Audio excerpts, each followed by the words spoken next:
Right, so for this checkpoint, we are going to be going over the Shape Builder tool, checkpoint 8, and just the Shape Builder tool for this video. So this is going to be a really important tool that you're going to use a lot for this final product and for this project. So be familiar with this tool and how to use it. It's pretty simple. First thing I'm going to do in order to show you is to create a new artboard, because these these broken up colors here in my background was all made with the Shape Builder tool.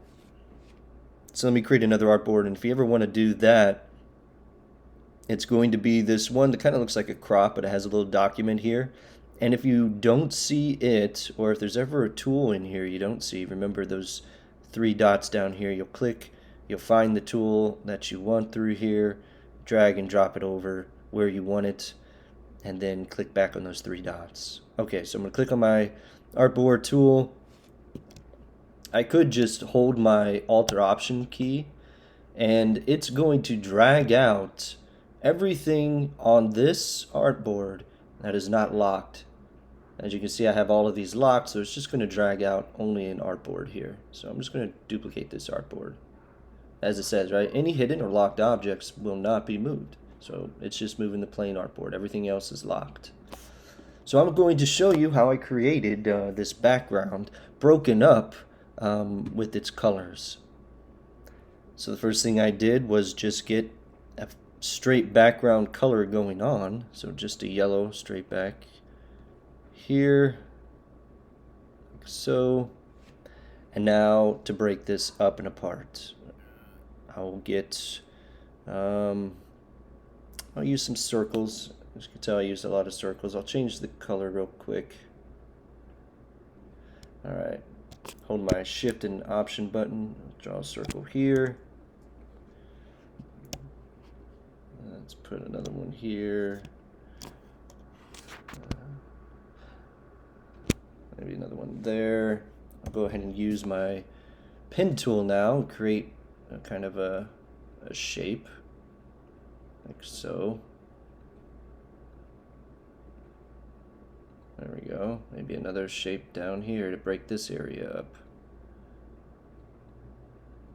There we go. Yeah, it's pretty good. Alright, we're going to use our Shape Builder tool. I'm going to select all of this, all of these shapes I made. I'm going to go to the Shape Builder tool, click on it right here, and as you see, when I hover over these areas, kind of like this grid pattern comes up, and all I need to do is just click on all of these areas. I'm going to click there.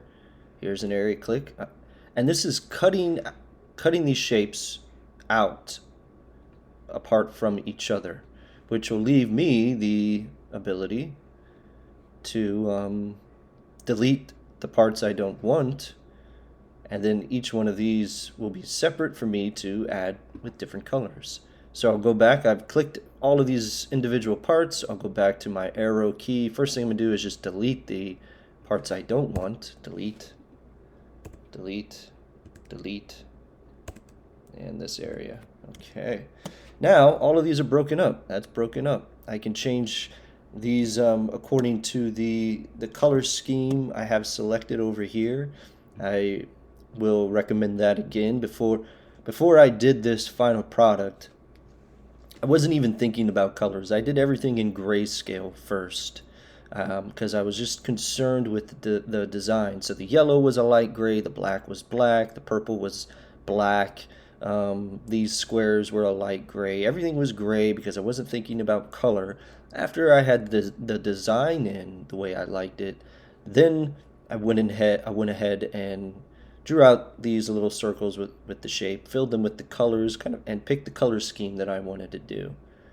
And then I just, selected, clicked on the objects, and made the colors what I wanted them to be. So I maybe clicked on this gray circle here, held my I key, and then clicked on that. So let me show you what I mean. So I'll click on this, hold my I on my keyboard for the eyedropper, and I'll make it that purple. And I'll make everything that I want purple, purple. for right now. So I think that's good. And then I'll select that, and I'll make it black. I'll select this, I'm going to make it white. And I'll select that, we'll go with black.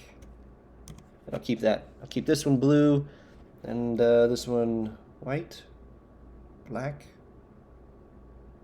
white. Yeah, let's keep it black. Anyways, so that is that's how I broke up all of these and made this background here. And then of course I selected this shape like I did over here, went over to my vector patterns, placed it over it, and did my Pathfinder panel unite. So let me show you real quick again. I'll choose this one, copy. I'm going to do it on this one down here, paste. It's too big, I want it to be smaller, but I want it to go over that entire shape. So I need to make sure I select both of these shapes, right? So when I go like that, it selected both of those, but because I went over the yellow, it also selected that yellow. So I need to deselect that yellow. I'm going to hold shift and click on it, deselect it. Now I can go to my intersect option there. All right, made it grayscale because the vector that I placed on top is in grayscale, and Illustrator just uses whatever is on top and makes and applies its settings. So I need to go back to my color panel, which I'm going to drop in here, and change it to RGB. And now let's see, what was this? I think that color was black.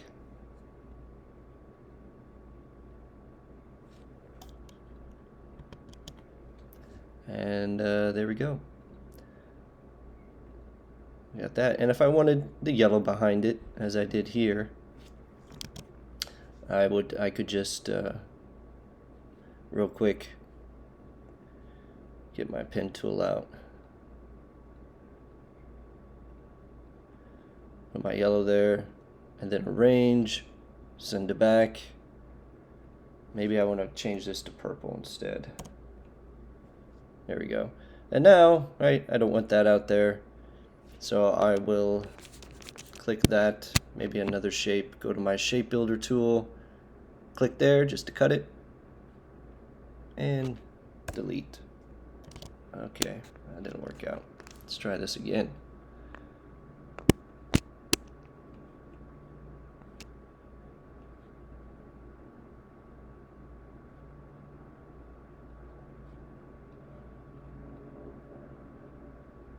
That's cutting that whole thing.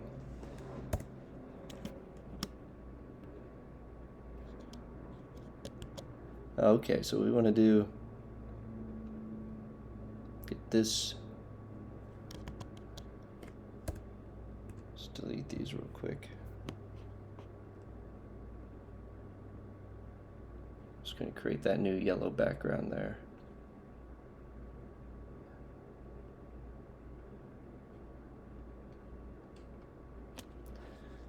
Right click, arrange, send it back. There we go. So sometimes whenever you have an idea, it doesn't work out, maybe it's just a simpler way to go about it. So I didn't even need to use the shape builder tool. All right, and I would probably apply, you know, text. I would apply texture here, and probably right here for myself. But anyways, that is what you are going to do for this checkpoint. This checkpoint, you're going to create your solid color background. You're going to create all of these different shapes. You're going to use your shape builder tool to cut them all apart, cut out the excess around your artboard, and then you're going to choose one or two of your shapes, such as I did here, and use your Pathfinder panel along with one of these vector patterns and create a little pattern in your background.